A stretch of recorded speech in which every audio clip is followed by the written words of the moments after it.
में आइल हमें देख देख के कैलस समाइल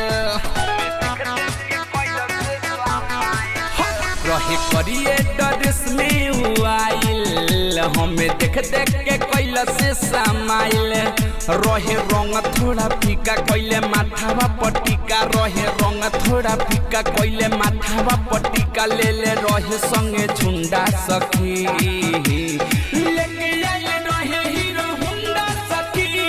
दिल लेके भागले गो गुंडा सखी लेके आइले रहे हीरो हुंडा सखी दिल लेके भागले गो गुंडा सखी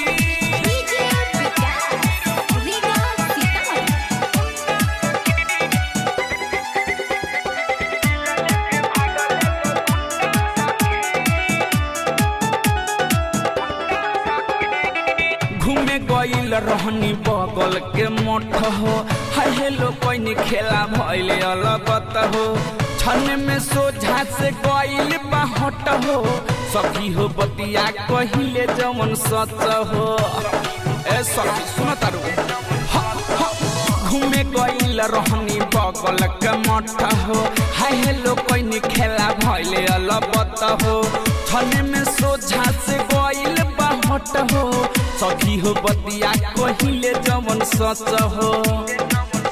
हम होई गईनी फिदा जब देखाई देला पिज्जा हम होई गईनी फिदा जब देखाई देला पिज्जा मोछा मुंडा सखी लेके आइले रहे हीरो हुंडा सखी दिल लेके भागले गो गुंडा सखी लेके आइले रहे हीरो हुंडा सखी दिल लेके भागले गो गुंडा सखी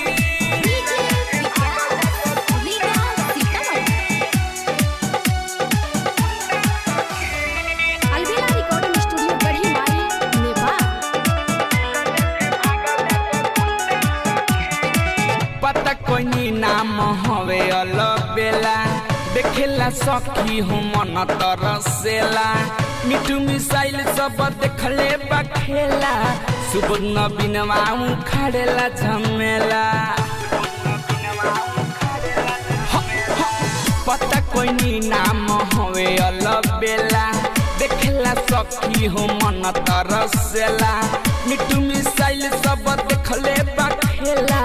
सुबह बिनवा उखाड़ेला झमेला सखी लागल बड़ी डर हमरा दिल के भीतर सखी लागल बड़ी डर हमरा दिल के भीतर हम कए जगे ढूंढा सखी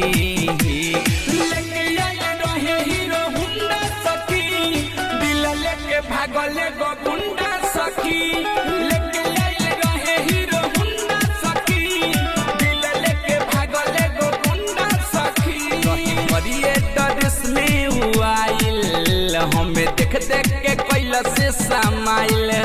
रहे रंग थोड़ा फीका कैले माथावा पटिका रहे रंग थोड़ा फीका कैले माथावा पटिका ले ले रहे संगे झुंडा सखी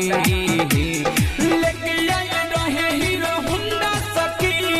दिल लेके भागले गो गुंडा सखी लेके आइले रहे हीरो हुंडा सखी दिल लेके भागले गो गुंडा सखी अलबेला रिकॉर्डिंग स्टूडियो गढ़ी माई नेपाल।